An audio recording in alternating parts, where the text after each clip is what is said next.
तो ममता बनर्जी ने मुझे फोन करके 5 मिनट की गुफ्तगू की और 10 मरतबा मुझे thank you mister Owaisi, thank you कहा। जवाब नहीं है। मेरे अजीज दोस्तों और बुजुर्गों, आज बंगाल में 27% मुस्लिम पॉपुलेशन है 2011 के सेंसस के मुताबिक। आज टीएमसी हम पर इल्जाम लगाती है कि असदुद्दीन ओवैसी आकर बी टीम बना हुआ है या किसी से पैसा लिया है। मेरा सवाल एक ही है ममता बनर्जी से, 27% आबादी को आपने कितना गवर्नमेंट में नौकरी दिया? 6% 6% नौकरी दिया।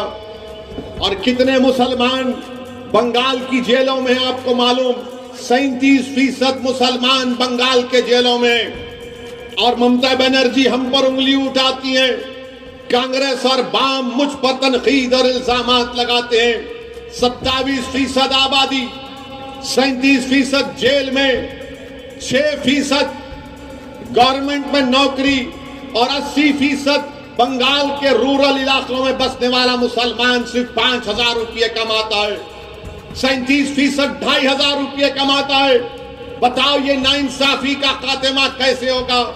मेरी इज्जतदार माँ और बहनों, मेरे गयूर नौजवानों, मेरे बुजुर्गों, मैं आपसे अपील करने आया हूं कि नाइंसाफी का खात्मा सिर्फ नारे लगाने से नहीं होता, नाइंसाफी का खात्मा रोने से नहीं होता, नाइंसाफी का खात्मा जज्बात से नहीं होता है। भारत की जमहूरियत में संविधान हमको ये मौका देता है कि हम इस नाइंसाफी का खात्मा अपने वोट के जरिए से करें। अगर आपके दिलों में ख्वाब है अपने मासूम बच्चे और बच्चियों के लिए, उन ख्वाबों को पूरा करना है, तो मुफक्किर इस्लाम के अपने अपना वोट देकर अपने ख्वाबों को आपको पूरा करना है। मेरे अजीज दोस्तों और बुजुर्गों, आज मजलिस इत्तेहादुल मुस्लिमीन पर बहुत से इल्जामात लगा दिए जाते हैं। आप ये भी जानते हैं कि हम पर इल्जाम लगाते हैं ममता बनर्जी कि असदुद्दीन ओवैसी को पैसे मिले। मैं ममता बनर्जी से पूछना चाहता हूं, कितने पैसे मिले आप बता दो। उसके 90% पैसे मैं आपके भाईपों को दे देता हूं, मैं उसको दे देता हूं, मैं अपने पैसे सदका करके आपको दे दूंगा। बताओ कहां मिले? यही ममता बनर्जी को याद रखना चाहिए कि जब नंदीग्राम का वाकया हुआ था, उस वक्त मनमोहन सिंह की सरकार थी। करीब 35-40 मुस्लिम एमपीज की मीटिंग हुई और सब ने तय किया कि हम नंदीग्राम को जाएंगे। दूसरे दिन वजीर आजम प्राइम मिनिस्टर मनमोहन सिंह के दफ्तर से फोन आ गया सबको कि मत जाइए, लेफ्ट वाले वाम वाले नाराज हो रहे। मैंने कहा कि मैं जाऊंगा और मेरे साथ मुस्लिम लीग के अब्दुल वहाब साहब जो अभी भी एमपी है, हम दोनों एयरपोर्ट पर गए थे। तो एयरपोर्ट पर कौन आकर हमको रिसीव किया था मालूम आपको? सुवेंदु आया था। वो आकर मुझे और अब्दुल वहाब साहब को गाड़ी में बिठा कर लेकर गया और हम जब नंदीग्राम जा रहे थे तो मोटरसाइकिल पर बिठाकर कच्चे रास्ते से नंदीग्राम के उस मुकाम पर लेकर गए थे। रास्ते में लेफ्ट फ्रंट वाले बम फेंक रहे थे, गोली चला रहे थे। उसके बावजूद भी मैं अब्दुल वहाब साहब गए और वापस जब हम कोलकाता के एयरपोर्ट को आए तो ममता बनर्जी ने मुझे फोन करके 5 मिनट की गुफ्तगू की और 10 मरतबा मुझे thank you mister Owaisi, thank you कहा। पार्लियामेंट के सेंट्रल हॉल में मुझसे मिली और कहा कि आप और अब्दुल वहाब सुबह आकर नंदीग्राम गए, दूसरे मुस्लिम एमपी नहीं आए। ममता बनर्जी, आज आप हमको पैसे लेने की बात कर रहे हैं। बताओ, जब नंदीग्राम को मैं आया था तो तुमने कितने पैसे दिए थे मुझे? बताओ ममता बनर्जी, तुमने कितने पैसे दिए थे? और अफसोस तो इस बात का होता है कि वही सुवेंदु नंदीग्राम की जनता को बांग्लादेशी कहता है, वही सुवेंदु नंदीग्राम की जनता को बांग्लादेशी कहता है और क्या क्या अनाप शनाप कहता है। और वही ममता बनर्जी कहती है, क्या कहती है ममता बनर्जी? कि मैं हिंदू ब्राह्मण हूं। ममता बनर्जी कहती है कि मैं हिंदू ब्राह्मण हूं। मेरा गोत्रा शांदलिया है। हम ममता बनर्जी से एक ही सवाल करना चाहते हैं, ममता बनर्जी, अगर आप हिंदू ब्राह्मण हैं और बंगाल में 27% मुसलमान हैं, अगर आपका गोत्रा शांडलिया है तो बंगाल में 22% दलित हैं, ना मुसलमान ना दलित का वर्ना सिस्टम से कोई ताल्लुक। तो बताओ ममता बनर्जी, क्या हम हकीर हैं?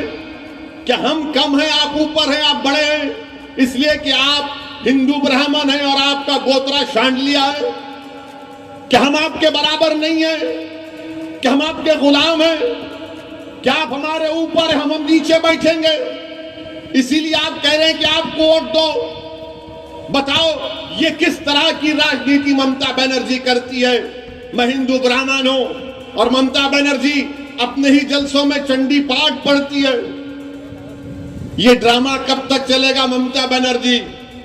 कभी सर पर ओढ़नी पहनकर अल्लाह अकबर और आप लोग ताली मारते हैं। मेरे अजीज दोस्तों और बुजुर्गों, अगर कोई अपने सर पर ओढ़नी पहनता है तो उसका काम है, अगर कोई अल्लाह अकबर कहता है तो ठीक है, मगर ये तो बताओ कि आपके बच्चों को स्कूल मिला क्या? आपको नौकरी मिली क्या? आपके घर में ड्रेनेज लाइन आई क्या? आपकी आमदनी में इजाफा हुआ क्या?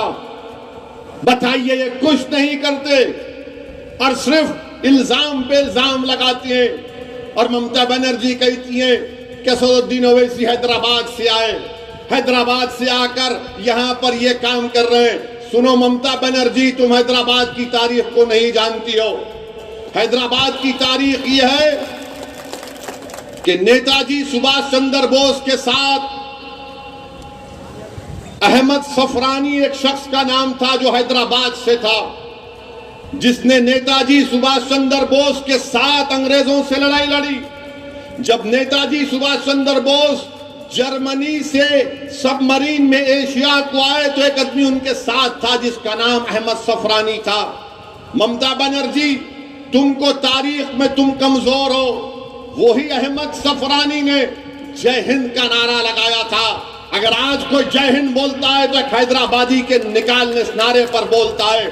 मैं वो हैदराबादी हूं ममता बनर्जी, मेरी रगों में उन मुजाहिदीन आजादी का खून दौड़ता है।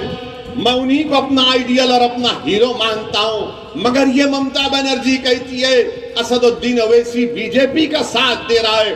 ममता बनर्जी, क्या तुम भूल गए जब गुजरात में इंसानियत की खून की होली खेली जा रही थी तो तुमने, तुम्हारी पार्टी ने अप्रैल 30, 2002 को बीजेपी का साथ दिया था लोकसभा में। तुमने इस बुनियाद पर साथ दिया कि तुमको खैरात में मिनिस्टर बना दिया जाए और बाद में ममता बनर्जी को अटल बिहारी वाजपेयी ने, बीजेपी की सरकार ने उनको मिनिस्टर बना दिया। आज आप हमको बोलते हैं, आज बीजेपी कहती है कि उत्तर दिनाजपुर, मुर्शिदाबाद, मालदा में पूरे बांग्लादेशी घुसे हुए हैं। बीजेपी का दिलीप घोष कहता है कि 1 करोड़ बंगाल के मुसलमान बांग्लादेशी हैं। ममता बनर्जी, बीजेपी को कौन लाया बंगाल में? मैंने अपनी आंखों से 2005 के लोकसभा में देखा कि ममता बनर्जी ने लोकसभा के डिप्टी स्पीकर, उस वक्त एक अकाली दल के हमारे सरदार जी साहब थे, उनके मुंह के ऊपर फाइल फेंक कर कहा कि इतने लोग बांग्लादेश से बंगाल में आ चुके हैं। ये ममता बनर्जी ने किया था। और आज ममता बनर्जी बोलती है कि ओवैसी आएगा, ये ऐसा करेगा। ममता बनर्जी, याद रखो, मुझे फख्र है कि मैं भारत का मुसलमान हूं। अगर आप हिंदू ब्राह्मण हैं तो मैं भी बराबर का शहरी हूं। तुम मुझसे बड़ी नहीं हो ना मुझसे कम हो, मगर तुम्हारा ये दिमाग, अगर तुम ये समझ रही हो कि हिंदू ब्राह्मण होने की बुनियाद पर बंगाल का मुसलमान और दलित वरना सिस्टम में नहीं आता, वो हकीर है। ये तुम्हारी गलती है, ये तुम्हारा गुरूर है, ये तुम्हारा गुरूर है जो तुम ताकत में आज इख्तिदार पर हो, तुम उसमें डूब कर कह रही हो। इंशाअल्लाह ताला जो कोई भी गुरूर में रहता है, परवरदिगार उसके गुरूर को खत्म कर देता है, परवरदिगार उसकी ताकत को खत्म करके रख देगा। और आज ममता बनर्जी हर जगह जहां पर जाती है असदुद्दीन ओवैसी का नाम लेती है। ममता बनर्जी, आप जरूर मेरा नाम लो, मुझे मालूम कि आपको मेरे नाम से बड़ी मोहब्बत है। दिन रात आपको सिर्फ असदुद्दीन ओवैसी आपके ख्वाब में आता है। कोई बात नहीं, जितना आप नाम लेंगे मुझे उससे कोई फर्क नहीं पड़ता। मगर एक बात मैं आपको बता रहा हूं कि हम यहां पर बंगाल में मजलिस-ए-इत्तेहादुल मुस्लिमीन की बुनियाद डाल चुके हैं। हम यहाँ पर अपने झंडे को गाड़ चुके हैं। ये सिर्फ इलेक्शन लड़ने के लिए हम नहीं आए हैं। इंशाअल्लाह ताला आप देखेंगे कि सुबह क़यामत तक इंशाअल्लाह ताला बंगाल की सरजमीन पर मजलिस-ए-इत्तेहादुल मुस्लिमीन आबाद और शादाब रहेगी। हम कामयाब होंगे, हम कामयाब होंगे। इसमें आप तमाम के दुआओं की हमको जरूरत है, आपके साथ की जरूरत है। ममता बनर्जी, टीएमसी, ये कांग्रेस, ये लेफ्ट, ये तमाम के तमाम ने सिर्फ हमारा वोट हासिल किया और हमको धोखा दिया। मेरे अजीज दोस्तों और बुजुर्गों, मैं आपको यही पैगाम देने आया हूं कि मुफक्किर इस्लाम को आप अपने वोटों से कामयाब करिए। अब ममता बनर्जी बोलेंगी कि टीएमसी का जो यहाँ पर साबिका एक्स एमएलए था वो बीजेपी में चला गया। मेरे से पूछ के गया क्या? मेरे को फोन करके गया क्या वो? अब आप बताइए, हर चीज में ये हमको कह देते हैं आपका रनिंग एमएलए बीजेपी में भाग गया। और फिर लोग बोल रहे कि नहीं, टीएमसी से एक अच्छा कैंडिडेट आया। अरे भाई, मुफक्किर इस्लाम उससे अच्छा कैंडिडेट है, मुफक्किर इस्लाम उससे काबिल है, वकील है, और वकील बंगाल के असेंबली में जाकर लड़ेगा। और लोग बोलते हैं मजलिस लड़ी तो वोट कट जाएंगे। मेरे भाई, आपको मालूम कि बंगाल में बीजेपी की 18 एमपी जीत गए, मजलिस का कोई कैंडिडेट नहीं था, 18 एमपी जीत गए। हम नहीं लड़े। ममता बनर्जी क्यों रोकने में नाकाम हुई? क्यों लेफ्ट और बाम उनको रोकने में नाकाम हुआ? आज मजलिस असेंबली का इलेक्शन लड़ रही है तो ममता बनर्जी मजलिस से डर और खौफ में आकर पैसे लिए। अरे ममता बनर्जी जब आप अटल बिहारी वाजपेयी की हुकूमत की साथ थी, कितने पैसे मिले आपको? और ममता बनर्जी का एक मिजाज बन चुका है, मुसलमान दिखा तो पैसे से बिकता है। ममता बनर्जी, हम अपना ईमान का सौदा करने के लिए तैयार नहीं है। आप हमको नहीं जानती हैं। ममता बनर्जी कहती हैं, अपनी तकरीर में कहा कि मैं पूरे माइनॉरिटी से अपील कर रही हूं कि मिलकर वोट दो। ममता बनर्जी, आप बोलो ना, आप क्यों नहीं बोलती हिंदू ब्राह्मणों से? बोलो हिंदू ब्राह्मणों को मिलकर वोट दो।